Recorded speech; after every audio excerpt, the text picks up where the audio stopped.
अब तपाईँ सुन्न सक्नुहुन्छ रेडियो कार्यक्रम भन्छिनामा।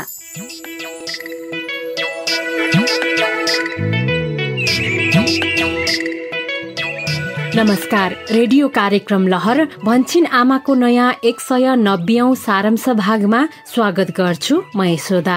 कार्यक्रममा हामी हरेक साता यसै समय 1000 दिने आमा र बच्चाको स्वास्थ्य र पोषणका विषयवस्तुहरू समेट्छौं। यिनै विषयमा तपाईँ हाम्रै बस्ती र समुदायका कथा सुन्छौं, साथमा तपाईँकै अनुभवहरूलाई समेट्छौं। कार्यक्रम भन्छिन आमाको आजको सारांश भागको मुख्य विषयवस्तुमा प्रवेश गर्नु अगाडि कार्यक्रमको मर्मलाई समेटेर गण्डकी प्रदेश स्याङ्जा निवासी भन्छिन आमा कर्मी नारायण विश्वकर्माले एउटा सन्देशमूलक गीत तयार पार्नु भएको छ। आजको कार्यक्रमको सुरुवात यहीबाट गरौं। भन्छिन आमा कार्यक्रम सबलाई मन पर्ने, भन्छिन आमा कार्यक्रम सबलाई मन पर्ने, गर्भवती सुत्केरीलाई सधैँ सधैँ छर्ने, नछुटाऊ सुन्नलाई। आइतबार बिहान 7:30 भएसी सोही दिन दिउँसो 1 बजे आउँछ, अनि राति 9:15 गएसी हो। सोही दिन दिउँसो 1 बजे आउँछ, अनि राति 9:15 गएसी। रोग लागि के गर्ने हो सबै कुरा आउँछ, रोग लागे के गर्ने हो सबै कुरा आउँछ। कस्तो खाना खुवाउनु पर्छ त्यो पनि बताउँछ, नछुटाऊ सुन्नलाई। आइतबार बिहान 7:30 भएसी सोही दिन दिउँसो 1 बजे आउँछ, अनि राति 9:15 गएसी हो। सोही दिन दिउँसो 1 बजे आउँछ, अनि राति 9:15 गएसी। सुखी जीवन सुन्दर हाम्रो भविष्यको लागि, सुखी जीवन सुन्दर हाम्रो भविष्यको लागि। आउनु हजुर छुट्नुहुन्न, बनाऊ सहभागी, नछुटाऊ सुन्नलाई।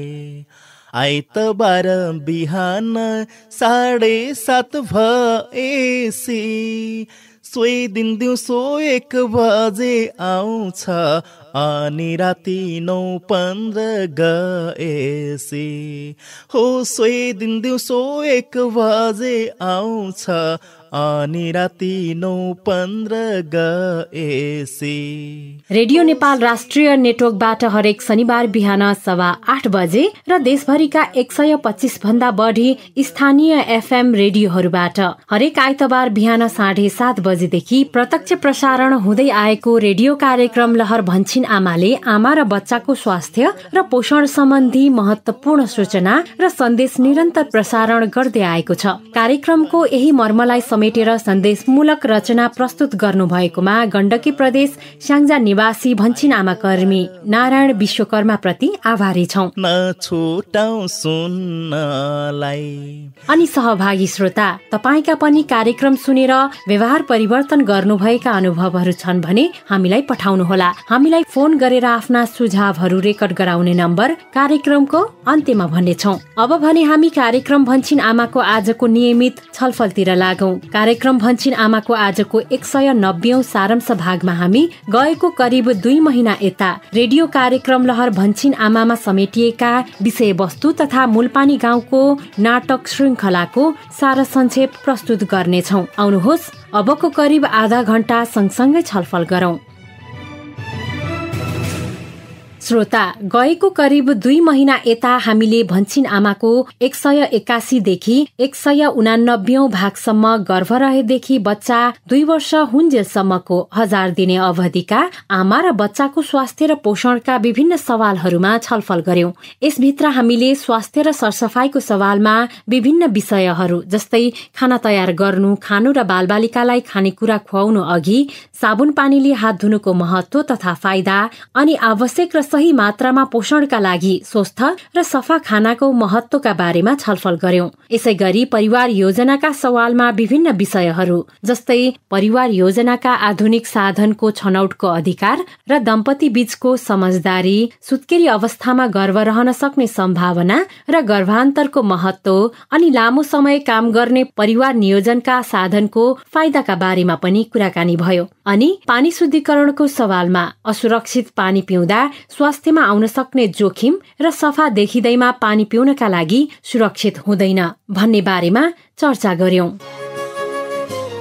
यो सँगै हामीले तपाईँ हाम्रो जस्तै गाउँ बस्ती मूलपानी गाउँको रोचक धारावाहिक नाटक श्रृङ्खला पनि सुन्दै आइरहेका छौं, जहाँ हामीले नियमित पात्रहरू शशिकला आमा, अरुण, संगीता, विजय, जानुका, विकास अनि शर्मिला, सृजना, गोपाल, सञ्चुमाया, पेम्बा, नेत्रलाल लगायतका कथा सुन्दै आएका छौं। मूलपानीको घटनाक्रम अहिलेसम्म कसरी अगाडि बढ्यो अनि यी पात्रहरूको जीवनमा के कस्ता उतार चढावहरू आए, एकपटक सरसर्ती सम्झने प्रयास गरौं। प्रस्तुतिमा हुनुहुन्छ मूलपानी गाउँकै आमा अर्थात् हाम्री शशिकला आमा। नमस्कार, म शशिकला आमा। मूलपानीको कथा र घटनाक्रमको सार संक्षेप लिएर कार्यक्रम भन्छिन आमा लहरमा आज फेरि पनि आइसकेकी छु। तपाईहरूलाई थाहै छ, हाम्रो मूलपानी बस्ती रमाइलो छ। तपाईलाई सम्झना छ होला, मूलपानीको कथाको एउटा लोकप्रिय पात्र हो गोपाल। मनमा लागेको कुरा सोच विचारै नगरी फ्याट्ट भनिहाल्ने स्वभावका कारण मूलपानीमा उसलाई मन नपराउनेहरू पनि धेरै छन्। तर मानिसहरूलाई गफ लगाएरै आफ्नो बनाउन सक्ने क्षमताका कारण कसो कसो मान्छेलाई हातमा लिन चाहिँ जानेको छ गोपालले। विदेशबाट फर्किएको रमेशले गाउँ फर्किँदा टन्न पैसा बोकेर आएको होला भन्ने लोभमा ऊ नेपाल फर्किएदेखि नै उसँग व्यावसायिक साझेदारी गर्ने इच्छा गोपालको थियो। तर गोपालको कुरा रमेशले खाइदिएनन्, बरु विजयकै दुध डेरीमा व्यवस्थापक भएर काम गर्न थाले। यो कुराले गोपाल रमेशसँग अलि चिडिएका थिए। त्यसै कारण गोपालले विजय र रमेशको मित्रतामा फाटो ल्याएर रमेशसँग व्यावसायिक साझेदारी अर्थात् बिजनेसमा पार्टनरशिप गर्ने तानाबाना बुन्दैछन्, जसका लागि गोपालले विजयलाई रमेश विरुद्ध भड्काउने कोसिस गरिरहेका छन्। एक त मलाई उनले डेरीमा काम गरेको पटक्कै मन परेको छैन। चाहिँ भन्नु पर्यो, अब आफै भन्नुहोस् त दाइ, त्यत्रो वर्ष विदेशमा काम गरेर आएको मान्छे आफै के गर्न छोडेर डेरीमा जागिर खाएर बस्छन् त? जागिर खान त के नराम्रो काम हो र भाइ? तिमी पनि काम नराम्रो भन्या कहाँ हो र दाइ? चाहिँ भन्नु पर्यो, सुहाउनु परेन? अझ डेरी मालिक नै आफै हुँ भने चाहिँ फुर्ती लगाएर हिँड्छन् भने फसलाउनै दाइ होस् गर्नुहोस्। गोपालले विजयलाई रमेश विरुद्ध भड्काउने मात्र होइन, रमेशलाई पनि आफूसँगै मिलेर व्यवसाय गरौँ दाइ भनेर फकाउँदैछन्। दुवैजनालाई कुराले ठिक्क पार्न सक्ने गोपालको यो षड्यन्त्रको सुईको विजय र रमेशले पाएका सम्म छैनन्। अब हुन त भाइले छुच्चो कुरा गर्यो नभन्नु होला दाइ, तर तपाईँले जति मिहिनेत गरे पनि फाइदा लिने चाहिँ विजय दाइ र त्यही उपाध्यक्षले त हो नि। चाहिँ भन्नु पर्यो, तपाईँलाई तलब मात्र त दिने हुन् नि, होइन त? तलब त तलब मात्रै हो। अनि त विजय मेरो मिल्ने साथी हो नि। अब मिल्ने साथीभाइमा नाफा घाटाको हिसाब किताब हुँदैन के भाइ? तपाईँले यता यस्तो भन्नुहुन्छ दाइ, उता विजय दाइले तपाईँको बारेमा कति हेपेर कुरा गर्छन्। विजय दाइको कुरा सुन्दा तपाईँको काममा एक थुपा पनि जस दिँदैनन् कि जस्तो लाग्छ है मलाई त। पछिल्ला केही दिन यता रमेशले दुध डेरीमा फरक व्यवहार देखाउन थालेको कुरा जानुकाले मलाई भनेकी थिइन्। त्यति बेलै मलाई रमेशको व्यवहारप्रति शङ्का लागेको थियो। जे भए पनि मलाई चाहिँ विजयले उसलाई साथी मानेर दुःखमा साथ दिएको गुण त रमेशले बिर्सनु नपर्ने हो जस्तो लाग्छ। कतै त्यही कारणले हो कि काम छोड्न लागेको कुरा विजयलाई बताउन रमेशलाई पनि गाह्रै भएको थियो। तँ पनि यही छस्, म पनि यही छु। तँलाई कुनै बेला मेरो सहयोग चाहियो भने भन्न, म सधैँ तयार छु तेरो लागि। ठिकै छ, यति भनिस् यही नै ठुलो कुरो हो मेरो लागि। साथ छोडे पनि मित्रता नछोड्नु। यति सजिलै तोडिने कच्चा मित्रता कहाँ हो र साथी? विजय र रमेशको व्यावसायिक सहकार्य छुटेको कुराकानी पछि व्यवसायको सम्बन्ध अझ बलियो बनाएको दम्पति अर्थात् विकास र शर्मिलाको कुरा गरौँ न है एकैछिन। उनीहरूले मोबाइल मर्मत व्यवसायबाट सोचे भन्दा राम्रो सफलता पाइरहेका छन् अनि निजी जीवनमा पनि दुवैजना कति खुसी छन्। अहिले त शर्मिला एक्लैले पनि मोबाइल मर्मत पसल चलाउन सक्ने भएकी छिन्। विकास र शर्मिला आलो पालो पसलमा बस्ने अनि घरको काम पनि आलो पालो गर्दै आएका छन्। आज पनि मोबाइल मर्मत पसलमा मोबाइल मर्मत गर्दै गरेकी श्रीमतीलाई पालो दिन विकास छोरी लिएर पसल पुगेका छन्। श्रीमानलाई भेट्न साथ शर्मिलाले खुसीको कुरा सुनाउँछिन्। अब ल्यापटप कम्प्युटर बनाउन पनि सिक्नु पर्ला कि के हो बुढा? बनाउन सिक्ने मात्र होइन बुढी, बेच्न सक्ने पनि हुनुपर्ने छ बिस्तारै। पख न पख, हेर्दै जाउँ। हामी आफै कम्प्युटर पनि बेच्ने? लगानी धेरै लाग्ने भएर पो त, नत्र त सोच त के थियो त्यो। अहिलेसम्म सोच्नुभएका सबै कुराहरू पुरा हुँदै आएका छन् बुढा। मेहनत गर्दै जाउँ न, एक दिन यो सोच पनि अवश्य पुरा हुनेछ बुढा। शर्मिलाले कुखुरा र अन्डा बेचेर आएको पैसा पनि सम्हालेर राख्ने गरेकी छिन्। अनि मोबाइल मर्मत व्यवसायबाट पनि धेर थोर पैसा जम्मा भएकै छ। उनीहरूले महिनाको अन्तिममा यसरी जम्मा भएको पैसा सहकारीमा लगेर बचत गर्ने गरेका छन्। बहिनी निशा र आफ्ना 2 सन्ततिको भविष्यको बारेमा विकास र शर्मिला अहिलेदेखि नै चिन्तित र होसियार छन्। यसरी अलिअलि गर्दै पैसा जम्मा हुँदै गयो भने हाम्रा साना ठुला सबै सपनाहरू बिस्तारै पुरा हुँदै जालान् नि है बुढा? हो नि बुढी, हेर न, जिम्मेवारी पनि कति छ। साना बालबच्चाको भविष्य पनि बनाइदिनु पर्यो। निशालाई त अब 1-2 वर्षमै उच्च शिक्षा पनि पढाउनु पर्छ। त्यही त, त्यसकै लागि भनेर त हामी रात दिन नभनी खटिराखेका छौँ नि बुढा। विकास र शर्मिलाले जस्तै अरुण र सङ्गीता पनि विवाहपछिको सुन्दर जीवनको बारेमा योजना बनाइरहेका छन्। अहिले उनीहरू विवाहको उपयुक्त समय कुरिरहेका छन्। अब त हामी छिट्टै उनीहरूको बिहे होस् भन्ने कामना गरिरहेका छौँ। तर गोपालले उनीहरूको सम्बन्धका बारेमा गाउँभरि नकारात्मक हल्ला फैलाएको कुराले भने बेला बेला दुवैलाई तनाव दिने गरेको छ। अस्ति हामी पिपल चौतारीमा कुरा गर्दा गर्दै गोपाल दाइले देखेका थिए नि। अनि मलाई त तिनको बानी देखेर त्यति बेलै डर लागेको थियो। नभन्दै हेर न, हाम्रो बारेमा गाउँमा नचाहिने हल्ला गर्दै हिँडेका रहेछन् नि त तिनले। अरे यो गोपाल दाइ पनि के भएका होलान्? ढुक्कै लागिसक्यो। अब नबिराउनु नडराउनु नि सङ्गीता, हामीले नचाहिने काम गरेका छैनौँ भन्ने कुरा हामीलाई थाहा छ। बाँकी अब नराम्रा मान्छेहरूले हाम्रो बारे नराम्रै सोच्छन् भने सोच्न दिने हो कि? अब मुख थुनेर हिँड्न पनि त सकिँदैन नि, होइन त? त्यो त हो नि अरुण। गोपालले फैलाएको अनावश्यक हल्ला उपाध्यक्ष नेत्रलालको कानमा पनि पुगेछ। पालिकाकै क्यान्टिनमा खाजा खाँदै गर्दा उपाध्यक्षसँग अरुणले आफ्नो र सङ्गीताको सम्बन्धको बारेमा प्रस्ताउनु परेको थियो। अरुणको कुरा सुनेर गोपाललाई आफूले पनि सम्झाउने कुरा उपाध्यक्षले गरेका थिए। बाहिर नचाहिने हल्ला फैलाउने अनि आफ्नो स्वार्थका लागि अरू बीच फाटो ल्याउने जस्ता काम गर्दै आएको भए पनि घर व्यवहारमा भने गोपाल अलिकति सुध्रिएको कुरा उसकी श्रीमती सृजनाले गर्दै थिइन्। तर बच्चा जन्मिसकेपछि बच्चाको मायाले नै भए पनि सासू सन्चो मायाबाट भने स्याहार पाउन थालेकी छिन् सृजनाले। भइहाल्यो आमा, छोड्दिनु। अब आज एक दिन त हो, बरु म आज दुध नखाउला नि। के भन्छ यो? कहाँ सुत्केरी मान्छेले दुध नखाएर हुन्छ? बरु माखला घरे जेठा बा कहाँ छ कि सोध्न जानु पर्ला। अब जेठा बाको घरको दुध पनि सबै डेरीमा जान्छ भन्थे आमा। छैन होला आमा त्यहाँ पनि? सबै पठाउँदैनन् होला, अलिकति चिया खान भए नि बाँकी राख्छन् कि। अब आज एक दिनलाई त्यही भए पनि माग्नु पर्यो। सुत्केरीका लागि भनेपछि त नाइ भन्न नसक्लान् कि? होइन, होस् भयो आमा, भोलि त डेरीमै पाइहालिन्छ, भइगयो नजानु। हामी सुत्केरी हुँदा हामीलाई ल्याएर दिने त कहाँ हो, कहाँ खाउसम्म पनि भन्दैनथे। कति दुःख पाएर छोरछोरी हुर्काइयो। अब आफूले जस्तो दुःख बुहारीले भोग्न नपरोस् जस्तो लाग्दो रहेछ। अहिले एकछिनमा जानु पर्ला जेठा बाका घरतिर। ल बरु अहिले पारिलो घाम लागेको बेला नातिलाई नुहाइदिनु पर्छ। म पानी तताएर लिएर आउँछु, त्यतिन्जेल नातिको लुगा ठिक पार्दै गर है त। सासू सन्चो माएको स्याहारले सृजना र उनको समय नपुग्दै जन्मिएको बच्चाको स्वास्थ्य पनि बिस्तारै तङ्ग्रिँदैछ। गोपाल भने जीप चलाउने पेसा हुँदाहुँदै रमेशसँग मिलेर होटेल व्यवसाय गर्न तम्सिएका छन्। रमेश पनि गोपालको कुरामा होमा हो मिलाउँदै व्यवसायिक सहकार्य गर्न तयार भएका छन्। तर के उनीहरूले सोचे जसरी व्यवसाय अगाडि बढ्ला त? कतै गोपालले रमेशलाई फसाउने त होइनन्? रमेशले छोडेपछि त्यति राम्रो भइरहेको बिजेको दुध डेरी व्यवसाय अब के होला? सङ्गीता र अरुणले आफ्नो विवाहको लगन कहिले जोराउलान्?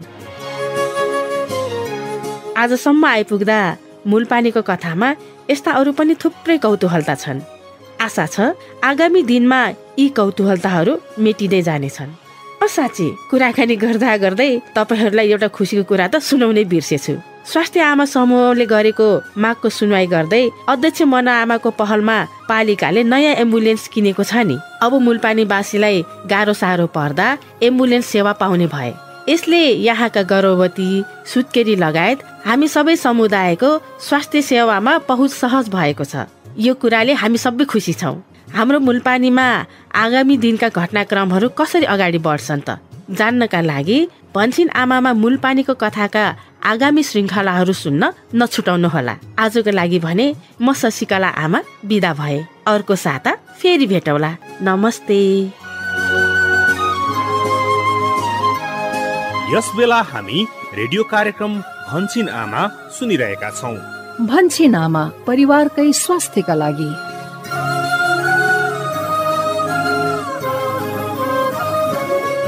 कार्यक्रम लहर भन्छिन आमामा भर्खरै हामीले तपाईँ हाम्रो जस्तै गाउँ बस्ती मूलपानी गाउँको धारावाहिक रूपमा प्रस्तुत भएको कथाको अहिलेसम्मको घटनाक्रम र पात्रहरूको दैनिकीका बारेमा संक्षिप्तमा सुन्यौं। कार्यक्रममा अब भने हामी पछिल्लो करिब 2 महिना यता 181 देखि 189 भागसम्म छलफल गरेका विषयवस्तुलाई सारा संक्षेपमा सम्झिनेछौं। आशा छ यी छलफलका अंशहरू तपाईँ हाम्रा लागि अवश्य पनि उपयोगी हुनेछन्। प्रस्तुतिमा हुनुहुन्छ सहकर्मी गोविन्द। सहभागी श्रोता, करिब 2 महिना अघि प्रस्तुत रेडियो कार्यक्रम लहर भन्छिन आमाको 181औं भागमा कार्यक्रम सुनेर तपाईँ श्रोताले आफ्नो व्यवहार परिवर्तन गर्नुभएको अनुभवहरू समेटेका थियौं। तपाईका महत्वपूर्ण सल्लाह सुझावलाई मनन गर्दै सोही अनुसार कार्यक्रमलाई निरन्तर प्रस्तुत गर्दै आइरहेका छौं। कार्यक्रमको 182औं भागमा हामीले खाना बनाउनु र खानु अघि साबुन पानीले हात धुनुको महत्वका बारेमा छलफल गर्यौं। यो छलफलबाट हामीले हाम्रो हातमा भएको रोगका कीटाणुहरू विभिन्न कारणले मुखको माध्यम हुँदै हाम्रो पेटसम्म पुगे भने त्यसले हामीलाई झाडा पखाला, आउँ, हैजा, टाइफाइड, जुका, कलेजो सम्बन्धी रोग जस्ता पानीजन्य सरुवा रोगहरूका साथै कोरोना भाइरसको संक्रमण पनि हुन सक्छ। त्यसैले अन्य जोखिमपूर्ण व्यवहार गरेको बेलासँगै खाना बनाउनु र खानु अघि पनि साबुन पानीले हात धुन उत्तिकै जरुरी छ भन्ने कुरा बुझ्यौं। गण्डकी प्रदेश लमजुङ कोलासोत्थर गाउँपालिका 3 बगुम स्थित उत्तरकन्या स्वास्थ्य चौकीका अहेब राजु परियार। जोखिमपूर्ण अवस्थामा चाहिँ अघि र पछाडिको कुरा हुन्छ। यसमा अगाडि भन्नाले जस्तो हामीले खाना पकाउनु अघि हैन, बच्चालाई खाना खुवाउनु भन्दा अगाडि, खानु अघि पनि हामीले चाहिँ साबुन पानीले चाहिँ हात धुनु एकदम नितान्त आवश्यकता छ। पछाडिको कुरा छ हामीले शौचालय गइसकेपछि, बच्चाहरूको दिशा धोइसकेपछि र कुनै फोहोर र कुनै पशुहरूलाई छोइसकेपछि चाहिँ हामीले साबुन पानीले चाहिँ हात धुन एकदमै आवश्यकता छ। साबुन पानीले हात धुनुको महत्वलाई नै निरन्तरता दिने क्रममा कार्यक्रमको 183औं भागमा बालबालिकालाई खानेकुरा खुवाउनु अघि साबुन पानीले हात धुनुको महत्वको विषयमा थप एकपटक छलफल भयो। यो भागको छलफलबाट हामीले हाम्रा हरेक जोखिमपूर्ण क्रियाकलापपछि साबुन पानीले हात धुने कुरामा चनाखो हुनुपर्छ। अझ बालबालिकालाई कुनै पनि खानेकुरा खुवाउनु अघि त खाने बच्चाको र खुवाउने अभिभावकले आफ्नो हात पनि साबुन पानीले मिची मिची धुनुलाई कहिले बिर्सिनु हुँदैन भनेर थाहा पाएका थियौं। लुम्बिनी प्रदेश बाँके डुडुवा गाउँपालिका बनकट्टी स्वास्थ्य चौकी इंचार्ज रिजवान खां। जोखिमपूर्ण अवस्था कुछ होता है, ऐसी अवस्था होता है कि वो टाइम पर हम लोग साबुन पानी से हाथ धोआ जी तो विभिन्न किस्म के संक्रमण पानी से लागू वाले रोग से बच सकाया था। अक्सर बच्चे जो 1000 दिन के अंदर बच्चे होते 2 वर्ष छोट बच्चे अक्सर सर सफाई की कमी की वजह से बीमार हो चांस ज्यादा रहता है। उसके साथ साथ में बच्चे का थप खाना खाओगा, उस टाइम पर सर सफाई में ध्यान न देगा तो टाइम पर बच्चा को विभिन्न किस्म के रोग लग सकता है, प्लस कुपोषण तरफ बच्चा जा सकता है। साबुन पानी से हाथ हम लोग धो लेंगे, बच्चे का खाना खावा में ध्यान देगा तो लगभग झाडा पखाला के दर हम लोग घटा सका था। आवश्यक र सही मात्रामा पोषणको लागि स्वस्थ सफा खानाको महत्वलाई हामीले कार्यक्रम भन्छिन आमाको 184औं भागको छलफलको विषयवस्तु बनाएका थियौं। हरेक मानिसको शरीरलाई चाहिने पोषण पुर्याउनको निम्ति स्वस्थ र पोषणयुक्त खानपान अपरिहार्य छ। अझ बच्चालाई स्वस्थ, तन्दुरुस्त र फुर्तिलो बनाउन त स्वस्थ सफा ताजा र पोषणयुक्त खानपानमा झनै बढी ध्यान दिनुपर्छ भन्ने कुरा कार्यक्रमको यो भागमा छलफल भयो। सुदूरपश्चिम प्रदेश रमेश बैतडी, दशरथचन्द नगरपालिका 1 गुरुखोला स्वास्थ्य चौकी प्रमुख लभदेव भट्ट। बच्चाको दिमाग 80% वृद्धि विकास 2 वर्षभित्र हुन्छ।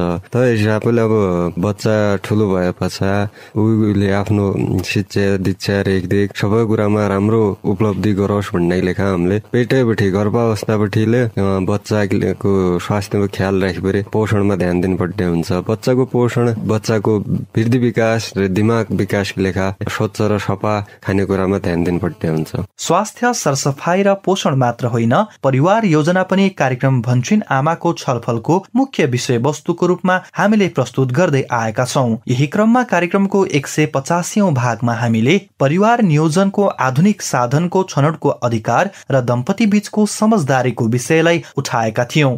यो छलफलले कन्डम बाहेकका अधिकांश उपलब्ध परिवार नियोजनका अस्थायी साधनहरू महिलाले प्रयोग गर्ने भएकोले कहिलेबाट कुन साधनको प्रयोग गर्ने भन्ने कुराको सवालमा दम्पतिले एक अर्काबीच सल्लाह गरी आपसी समझदारीमा अन्तिम निर्णय गर्ने अधिकार महिलालाई नै दिनुपर्छ भन्ने सन्देश दिएको थियो। प्रदेश 1 पाँचथर जिल्ला अस्पतालका स्टाफ नर्स मेनुका ओझा। एउटा बच्चा पाइसके पछाडि चाहिँ अब थप अरू बच्चा पाउनको लागि चाहिँ कति समयको गर्भको ग्याप राख्ने अथवा दुईटा बच्चा बीचको जन्मान्तर राख्ने, त्यो बीचमा चाहिँ के साधन प्रयोग गर्ने भन्ने कुरालाई नै बताउँछ, जसले चाहिँ परिवारलाई एउटा योजना सहित चाहिँ अगाडि बढ्नको लागि चाहिँ सहयोग गर्छ भन्ने, त्यसलाई नै हामी परिवार योजना अथवा परिवार नियोजन भनेर भन्छौँ।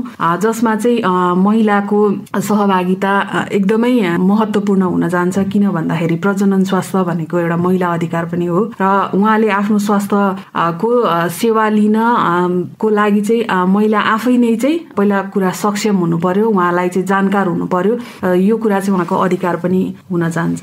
यसैगरी कार्यक्रमको 186औं भागमा सुत्केरी अवस्थामा गर्भ रहन सक्ने जोखिम र गर्भान्तरको महत्त्वको विषयमा कुराकानी भयो। यो छलफलबाट हामीले सुत्केरी अवस्थामा गर्भ रहन सक्ने जोखिमबाट बस्न सुत्केरी भइसकेपछिको फलोअप जाँचका निम्ति स्वास्थ्य संस्थामा गएको समयमा नै परिवार नियोजनको साधनहरूको बारेमा स्वास्थ्य कर्मीसँग सल्लाह लिएर त्यही अनुसार श्रीमान श्रीमतीले यौन सम्बन्धको निम्ति केही समय अर्थात् कम्तीमा 6 हप्तासम्म पर्खने र सम्बन्ध राख्न सकिने अवस्था भइसकेपछि स्वास्थ्य कर्मीको सल्लाह बमोजिम परिवार नियोजनको आधुनिक साधन प्रयोग गरेर मात्र यौन सम्बन्ध राख्ने गर्नुपर्छ, जसले गर्दा अनिश्चित गर्भधारणबाट बस्न सकिन्छ भन्ने कुरा बुझ्यौं। लुम्बिनी प्रदेश रोल्पा नगरपालिका लिबाङ स्वास्थ्य चौकीका प्रमुख सुमन आचार्य। यो सुत्केरी अवस्थाको समयभरि भन्नाले 45 दिनसम्म, 1.5 महिना पनि भन्न सकिन्छ, 6 हप्ता सुत्केरी अवस्था हो। यो अवस्थामा सुत्केरी महिलाको प्रजनन अङ्गहरू संवेदनशील हुन्छ अथवा कमजोर हुन्छ र यही अवस्थासम्म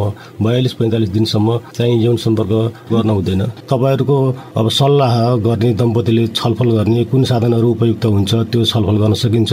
छोटो अवधिका लागि र लामो अवधिका अस्थायी साधनहरू स्वास्थ्य संस्थामा निःशुल्क रूपमा उपलब्ध हुन सक्छ र महिलाको शारीरिक स्थिति कस्तो छ, पुरुषको शारीरिक स्थिति कस्तो छ भन्ने कुराको बारेमा पनि स्वास्थ्य संस्थामा गएर सम्पर्क गरेर छलफल गरेर आफ्नो निर्णयहरू लिन सकिन्छ। परिवार योजनाकै सवाललाई निरन्तरता दिने क्रममा कार्यक्रमको 187औं भागमा हामीले लामो समय काम गर्ने परिवार नियोजनको आधुनिक अस्थायी साधनहरू इम्प्लान्ट र आयुसीडीको बारेमा कुराकानी गर्यौं। यो कुराकानीबाट इम्प्लान्टले 5 वर्ष र आयुसीडीले 12 वर्ष काम गर्ने भएकोले अलि लामो समय जन्मान्तर राख्न चाहने दम्पतिका लागि यी साधनहरू उपयुक्त हुन सक्छन् भनेर हामीले थाहा पायौं। बागमती प्रदेश धादिङ सुनौलो बजार स्वास्थ्य चौकी इन्चार्ज रोशन आलेमगर। लामो समयसम्म काम गर्ने आधुनिक परिवार नियोजनका साधनहरू जस्तै आइसिडी र इम्प्लान्ट चाहिँ लामो समयसम्म जन्मान्तर कायम राख्नका लागि र बच्चा छिट्टै नचाहने दम्पतिहरूका निम्ति उपयुक्त हुन्छ। यदि कुनै दम्पति 5 वर्षसम्म जन्मान्तर कायम राख्न चाहन्छन् भने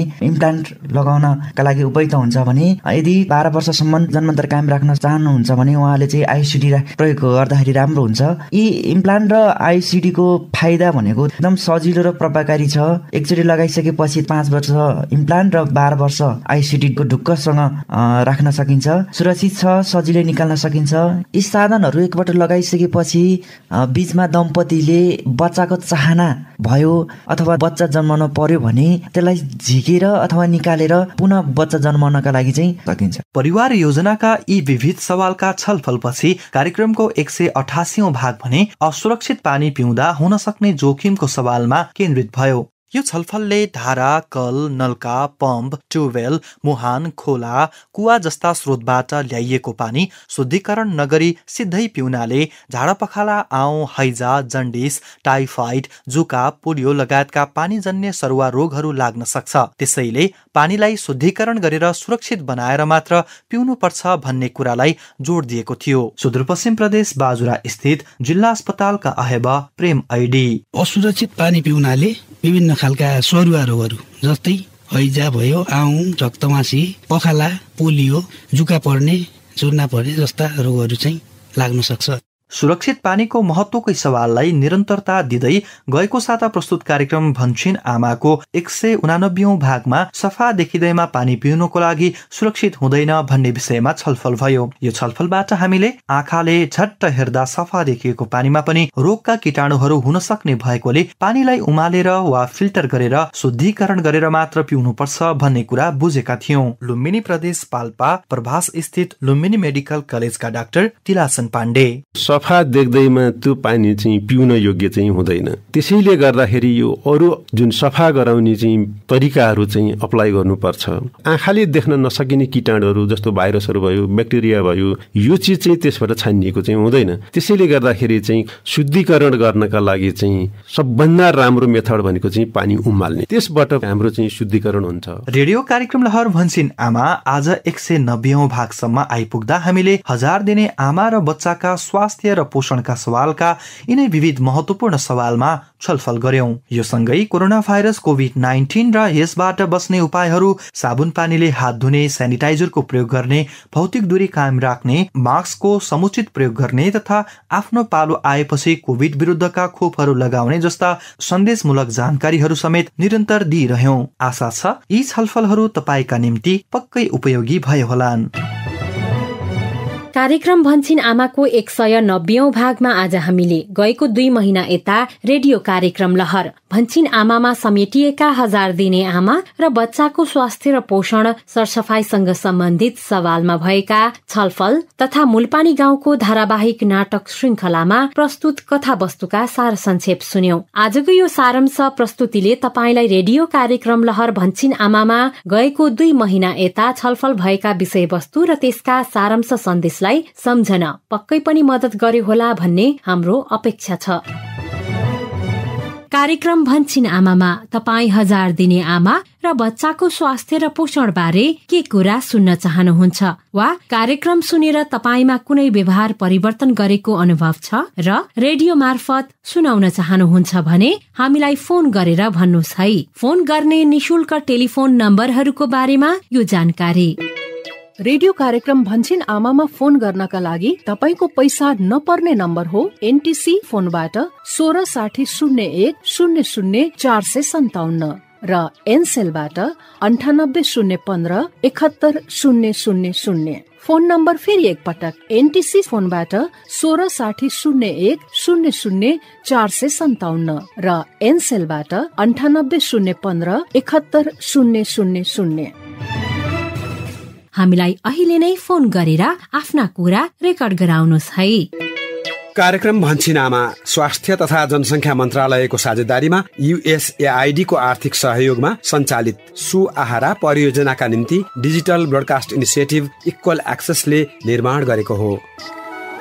छुट्टिनु अघि छोटो जानकारी। हाम्रो प्रस्तुति रेडियो कार्यक्रम लहर भन्छिन आमाको स्थानीय भाषागत संस्करणहरू सुदूरपश्चिम प्रदेश केन्द्रित क्षेत्रका लागि डोटेलीमा भन्ने छन् आमा, लुम्बिनी प्रदेश केन्द्रित क्षेत्रका लागि अवधि तथा भोजपुरीमा अम्मा कहथे र यो सँगै नेपाली भाषामा भन्छिन आमा नाममा देशभरिका 150 भन्दा बढी स्थानीय एफएमहरूबाट हरेक आइतबार बिहान 7:30 बजेदेखि सुन्न र प्रत्यक्ष छलफलमा सहभागी हुन तपाईलाई हाम्रो सादर आग्रह छ। अब भने रेडियो कार्यक्रम लहर भन्छिन आमाको यो केन्द्रीय संस्करणबाट बिदा माग्ने बेला पनि हुने लाग्यो। आजको लागि रेडियो कार्यक्रम लहर भन्छिन आमाका सबै सहकर्मीहरू पवन, अनु, सुशीला, सतीश, किस्मती, गोविन्द, सरिता अनि प्रविधि सहयोगी दिनेश तथा सम्पूर्ण स्थानीय एफएम सहकर्मीहरू सहित म यशोदा पनि बिदा भएँ। नमस्ते। भन्छिन आमा परिवारकै स्वास्थ्यका लागि।